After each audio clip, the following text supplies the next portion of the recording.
பெய்து வரும் தொடர் மழை காரணமாக 5 மாவட்டங்களுக்கு பேரிடர் மீட்பு படை விரைகிறது. அரக்கோணத்தில் இருந்து தேசிய பேரிடர் மீட்பு படையினர் 5 மாவட்டங்களுக்கு விரைந்திருக்கின்றனர். விவரங்களோடு இணைகிறார் எமது செய்தியாளர் கார்த்திக். இந்த 5 மாவட்டங்களுக்கு பேரிடர் மீட்பு படையினர் செல்றாங்க. எந்தெந்த பகுதிக்கெல்லாம் செல்ல இருக்கிறார்கள்?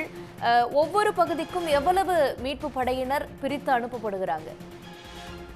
தென்மேற்கு வங்கக்கடல் பகுதியில் மையம் கொண்டுள்ள காற்றழுத்த தாழ்வு மண்டலம் இன்று ஆழ்ந்த காற்றழுத்த தாழ்வு மண்டலமாக வலுப்பெற வாய்ப்புள்ளதன் காரணமாக வருகின்ற 29ஆம் தேதி வரை வங்கக்கடல் பகுதியில் 75 கிலோமீட்டர் வேகத்திற்கு சூறைக்காற்றுடன் வீசக்கூடும் என்பதன் காரணமாக டெல்டா மாவட்டங்களில் அதி கனமழை பெய்யும் என சென்னை வானிலை ஆய்வு மையம் ரெட் அலர்ட் ஆனது விடுக்கப்பட்டது. இதனைத் தொடர்ந்து தமிழக அரசு கேட்டுக்கொண்டதற்கு இணங்க அரக்கோணம் தேசிய பேரிடர் மீட்பு படை மையத்தில் இருந்து காலையில் ஏற்கனவே காரைக்கால் பகுதிக்கு ஒரு குழு அனுப்பி வைக்கப்பட்டது. மேலும் கூடுதலாக அரக்கோணத்தில் இருந்து தற்போது திருவாரூர், நாகப்பட்டினம், மயிலாடுதுறை, தஞ்சாவூர், கடலூர் ஆகிய 5 மாவட்டங்களுக்கு தற்பொழுது 150க்கும் மேற்பட்ட வீரர்கள் தற்போது புறப்பட்டு சென்றிருக்கின்றனர். இவர்களுடன் 2 மோப்ப நாய்களையும் அழைத்து சென்றுள்ளனர்.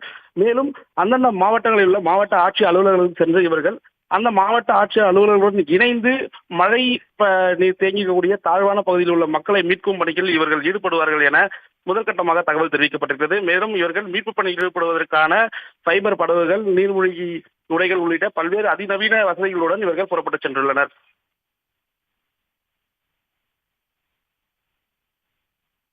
இப்போ ஒரு மீட்பு படையில எவ்வளவு வீரர்கள் இருப்பாங்க?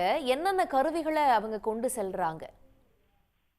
நிச்சயமாக, அதாவது தேசிய பேரிடர் மீட்பு படை மையத்தை பார்த்தீங்கன்னா ஒரு குழுவுக்கு 30 பேர் வீதம் தற்போது 5 மாவட்டங்களுக்கு 150 வீரர்களானது தற்போது புறப்பட்டு சென்றிருக்கிறார்கள். இவர்கள் ஒவ்வொரு மாவட்டத்தில் உள்ள அந்தந்த மாவட்ட ஆட்சி அலுவலர்கள் சென்று அவர்கள் அந்த பகுதியில் ஏதேனும் தாழ்வான பகுதிகளில் ஏதேனும் மழைநீர் சூழ்ந்தாலோ அல்லது பாதிப்புகள் ஏற்பட்டாலோ அங்கு சென்று இவர்கள் மீட்பு பணியில் ஈடுபடுவார்கள். இவர்கள் பார்த்தீங்கன்னாக்கா அதிநவீன ஃபைபர் படகுகள் மற்றும் மரம் வெட்டும் கருவிகள் மற்றும் மருத்துவ உபகரணங்கள் உள்ளிட்ட பல்வேறு உபகரணங்களுடன் தற்போது ஒவ்வொரு குழுவிலும் இடம்பெற்றிருக்கும். ஒவ்வொரு குழுவிலும் இந்த உபகரணங்கள் இடம்பெற்றதன் காரணமாக இவர்கள் மீட்பு பணியில் ஈடுபடுவதில் எந்த விதமான தாமதமின்றி இவர்கள் மீட்பு பணியில் ஈடுபட ஒரு வாய்ப்பும் ஏற்பட்டிருக்கிறது. மேலும் தமிழக அரசு கேட்டுக்கொண்டால் மேலும் கூடுதலான குழுக்களையும் தயார் நிலையில் வைத்திருப்பதாகவும் தேசிய பேரிடர் மீட்பு படை மைய அதிகாரிகள் தகவல் தெரிவித்திருக்கின்றனர். உள்ளபடியே 5 மாவட்டங்களுக்கு மீட்பு படையினர் விரைந்திருக்கிறார்கள். விவரங்களுக்கு நன்றி கார்த்திக். உடனுக்குடன் செய்திகளை தெரிந்து கொள்ள சன் நியூஸ் பெல் ஐகானை கிளிக் பண்ணுங்க.